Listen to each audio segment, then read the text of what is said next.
बिस्मिल्लाहिर्रहमानिर्रहीम। अस्सलामुअलैकुम। Crime bulletin के साथ मैं हूँ सुंदुस खान। शामिल करते हैं हेडलाइंस।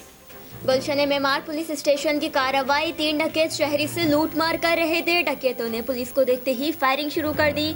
2 मुल्जिमान को पुलिस ने गिरफ्तार कर लिया। मुल्जिमान के कब्जे से चोरी शुदा सामान, 2 पिस्टल और 7 राउंड बरामद कर लिए गए। मुल्जिमान के खिलाफ मुकदमा दर्ज, तफ्तीश जारी।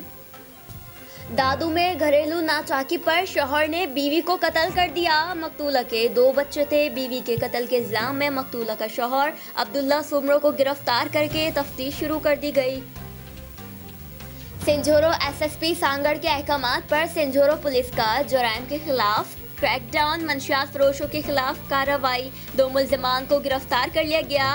मुल्जिमान के कब्जे से देसी शराब और चर्स बरामद कर ली गई। मुल्जिमान के खिलाफ मुकदमा दर्ज। एसएचओ बल्दिया टाउन की कार्रवाई। मंशियात फरोशी में मुलव्विस 4 मुल्जिमान को गिरफ्तार कर लिया गया। मुल्जिमान के कब्जे से चर्स बरामद कर ली गई। मुल्जिमान के खिलाफ मुकदमा दर्ज करके तफ्तीश शुरू कर दी गई। फिलहाल इतना ही। मज़ीद खबरों और अपडेट्स के लिए विजिट कीजिए हमारी वेबसाइट csnlive.tv। इसके अलावा आप हमें फेसबुक और ट्विटर पर भी ज्वाइन कर सकते हैं। देखते रहिए CSN।